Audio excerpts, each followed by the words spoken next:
రక్షకుడు గనుక నాకేమి.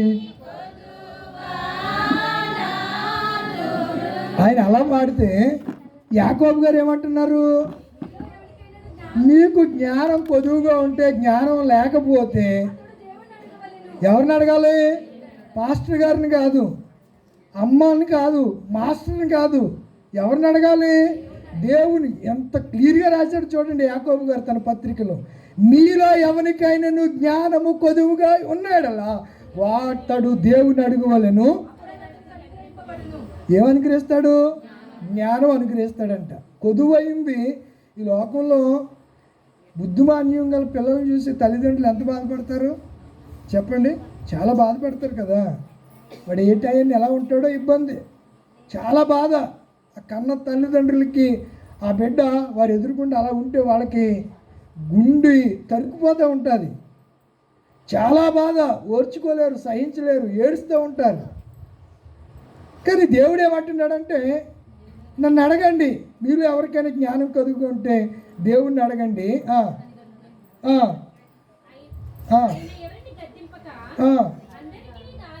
నువ్వు అడిగావని దేవుడు అంటే ఏం చేయడు? గద్దింపక, ధారాళంగా అంటే ఉచితంగా దయచేయవాడు. అయితే విశ్వాసముతో వేడి వారికి విశ్వమంతయు. ఆంధ్రప్రదేశ్ సంఘరాధన కీర్తనలో పాట ఉంటుంది, ఉన్నదా?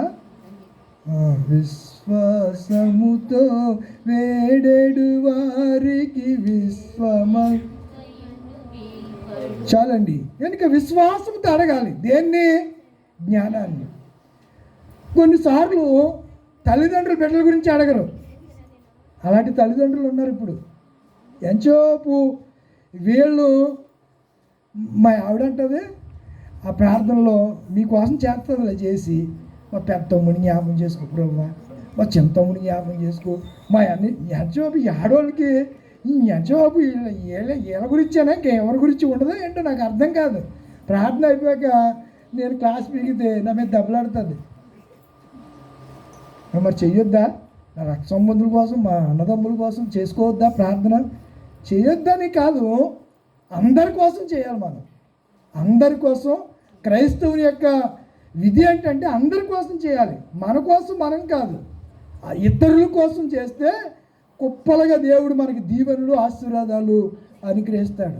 మనము ఏ విషయంలో అయినా సరే, మన బిడ్డల విషయంలో, మన విషయంలో, ఏ విషయంలో అయినా మనం వెళ్ళవలసింది ఎక్కడికంటే ప్రభు పాద సాన్నిధ్యానికి మనం వెళ్ళాలి.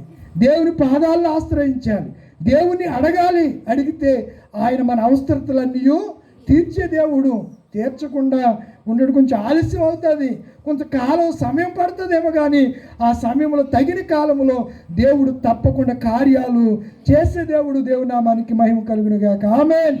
మన దేవుడు కార్యాలు చేసే దేవుడు, మన దేవుడు ఆశీర్వదించే దేవుడు, మన దేవుడు జ్ఞానం ఇచ్చే దేవుడు, మన దేవుడు తెలివి, వివేకము, వివేచన అనుగ్రహించే దేవుడు, సర్వ సంపదలను అనుగ్రహించే గొప్ప దేవుని జనాంగముగా, ప్రత్యేకింపబడిన జనాంగముగా, దేవుని ప్రజలంగా దేవుడు మనల్ని, భారతదేశంలో దేవుడు మనల్ని ఏం చేశాడు చెప్పండి?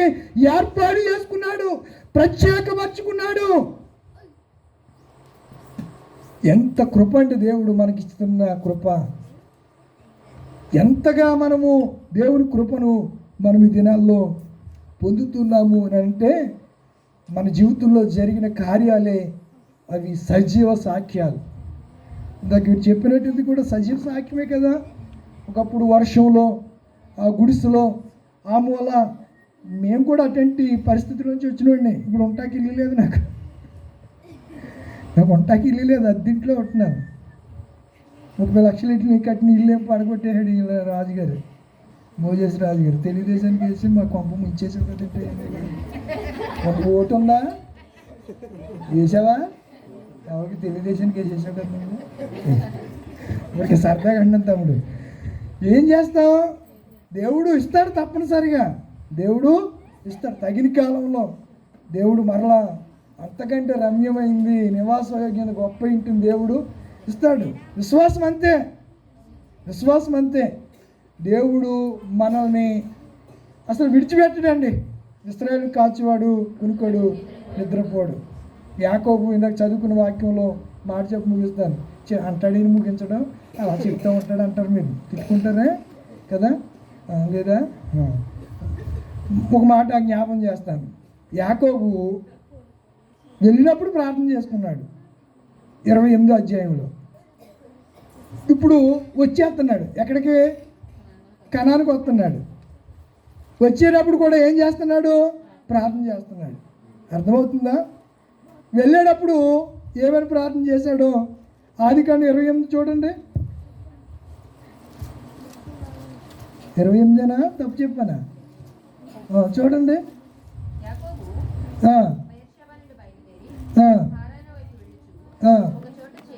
ఒక చోట చేరి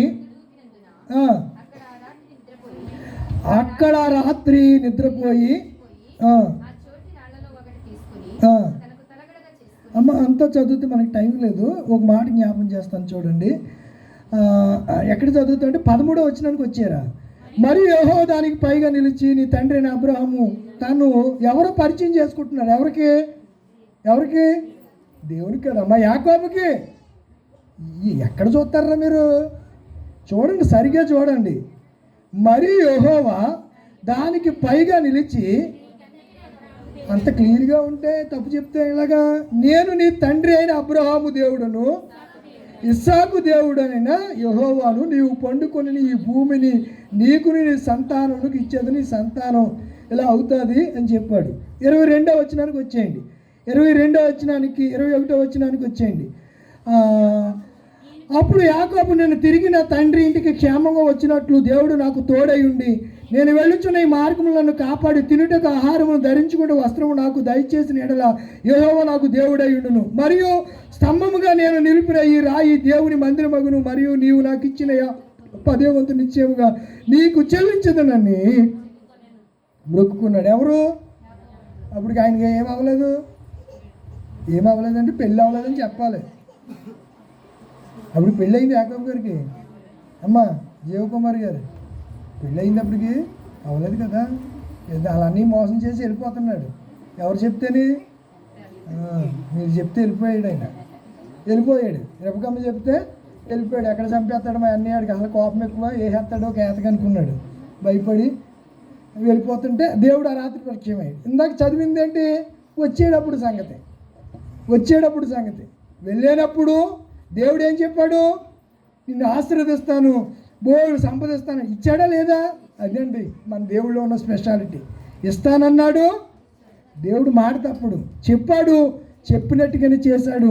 ఇప్పుడు 32లో తిరిగి వస్తూ ఉంటే ఇప్పటికి ఎబ్బో క్రేవ్ దగ్గర ఆగిపోయి ప్రార్థన చేస్తున్నాడు. గుంపుల్ని చాలమ్మా చెప్పేస్తున్నాను, గుంపులుగా పంపించేశాడు. ఈ సంగతి ఏమో ఆయనకు కూడా తెలిసింది. ఎవరికి?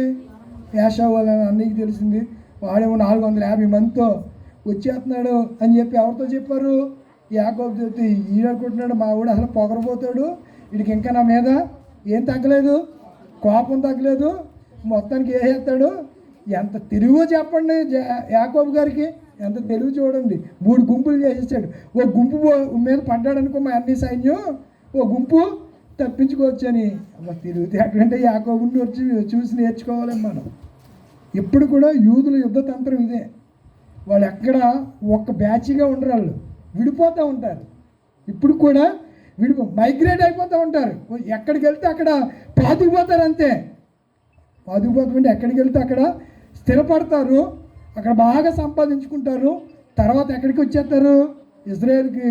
మొత్తం ప్రపంచంలో ఉన్నటువంటి అందరు కూడా సంవత్సరానికి ఒక్కసారి ఎక్కడికి వస్తారు? ఇజ్రాయెల్ దేశానికి వచ్చి ఆ యెరూషలేము, పడగొట్టిన యెరూషలేము చూసుకుని, ఆ గోడ చూసి, సొలొమోను కట్టించిన టెంపుల్ చూసి, ఒక గోడ ఉంది, ఆ గోడ దగ్గరికి వెళ్ళి ఒక చీటీ రాసి ఆ చీటీ ఆ కన్నంలో పెట్టి ఏడ్చుకుంటూ ప్రార్థన చేసి కొన్నాళ్ళు అక్కడ గడిపి మరలా వాళ్ళు ఎక్కడైతే జీవనం సాగిస్తున్నారో అక్కడికి వెళ్ళిపోతూ ఉంటారు. ఎంత అద్భుతమైనటువంటి సంగతులు యూదుల గురించి మనం వింటున్నాము అని అంటే, ఇలా మనం కూడా ఉంటే దేవుడు తప్పనిసరిగా మన బిడ్డల్ని మనల్ని కూడా ఆశీర్వదిస్తాడు. యూనిస్టన్ మోజెస్ గారు, మరి బిడ్డలు MBBS అంటే మాటలు కాదు, మా అమ్మాయికి సీట్ వస్తుంది అనుకున్నాను, ఇంకా కౌన్సిలింగ్ అవ్వలేదు, వస్తుందని ఆశ. బీసీసీ అయిపోయింది, ఎస్సీ అయితే మనిషా సీట్ వచ్చేసిన, మీ పాప డాక్టర్ గారు అందుకు నువ్వు. మరి ఏం చేస్తాం మరి, క్రైస్తవులం కదా. బీసీసీకి 450 రావాలి, ఆ పిల్లకి 365 వచ్చింది. ఎక్కడొచ్చేది సీటు? ఏదైనా మెరకలు జరగాలి, అద్భుతం జరగాలి. జరిగి కట్ ఆఫ్ ఏమైనా తగ్గిస్తే అప్పుడు ఏమైనా చాయిస్ అయినా 50-50 ఛాన్స్, పూర్తిగా 199% ఏమీ ఉండదు. ఏదేమైనా మన దేవుడు ఎంతకంటే బెటరు మనకి ఇవ్వగలడు. మనకి మంచి కృపిస్తాడు, మంచి దీవెనిస్తాడు, మంచి ఆశీర్వదిస్తాడు. ఈ కుగ్రామంలో నుంచి ఎక్కడో యూకేలోకి స్థిరపడి అద్భుత రీతిగా ఆశీర్వదించబడినటువంటి పిడకాల వారి ఫ్యామిలీలో ఇన్స్టెంట్ మోసెస్ గారిని బట్టి మరొకసారి హృదయపూర్వకంగా నా ప్రభుని స్తుతిస్తున్నాను, కనపరుస్తున్నాను. జాకబ్ కూడా దేవుడంటే భయము భక్తి, వీళ్ళిద్దరు కూడా. మీరు ఎలిజబెత్ జకర్ ఇలా పొగిడేస్తున్నాను అనుకుంటారు అందరూ. చూడు సిఆర్ గారు ఈయన మొత్తం ఆయనకంటే ఎక్కువైపోయాడు, పాస్టర్ గారి కంటే ఎక్కువైపోయాడు చెప్పడానికి అనుకుంటారు వీళ్ళు. అసలు పాస్టర్ గారు మామూలుగా పొగడటం మిమ్మల్ని ఏమీ లేకపోయినా పొగుడుతూ ఉంటాడు ఆయన. మామూలుగా ఇంకా పొగడటంలో ఇంకా ఆయన మించిన వాడు లేడు, బాగా పొగుడుతాడు ఆయన మిమ్మల్ని. అందుకే మీరు బూరిలాగా ఉబ్బిపోతున్నారు అంతే. ఆయన వచ్చినప్పుడు మీ మొక్కలు చూస్తాను ఉబ్బిపోతూ ఉంటారు. బెలూనికి బుడక కొడితే అలా బాగా ఉబ్బిపోయారు అనుకో, డబ్బేల మీద పేలిపోతారు, జాగ్రత్త. గాలి ప్రెషర్ ఎక్కువైపోతే ఏమవుతుంది? కాబట్టి ఎవరు పొగడతలకి మనం పొంగిపోకూడదు. ఎలా ఉండాలి? తగ్గించుకుని ఉండాలి. జాకోబు, రాజలక్ష్మి సేవ సంఘ పరిచర్యలో ఆ దేవుణ్ణి కొనియాటంలో మహిమపరచట్లో వారి బాధ్యతను గుర్తెరిగి చక్కగా వారు కూడా ఉంటున్నారు. ఇటువంటి కుటుంబాల ద్వారా మన సంఘానికి పేరు ప్రఖ్యాతులు, సంఘానికి దీవుని ఆశీర్వాదకరంగా మన కుటుంబాల్లో, మన గ్రామంలో నుంచి, మన కుటుంబాల్లోంచి ఉన్నతమైన స్థితికి వెళ్ళినటువంటి ఈ బిడ్డలు బట్టి ప్రభువుని గణపరుస్తూ ఈ మాటలు దేవుడు మన వినికిడిలో దీవించి ఆశీర్వదించును గాక. ఆమేన్. తల వంచండి.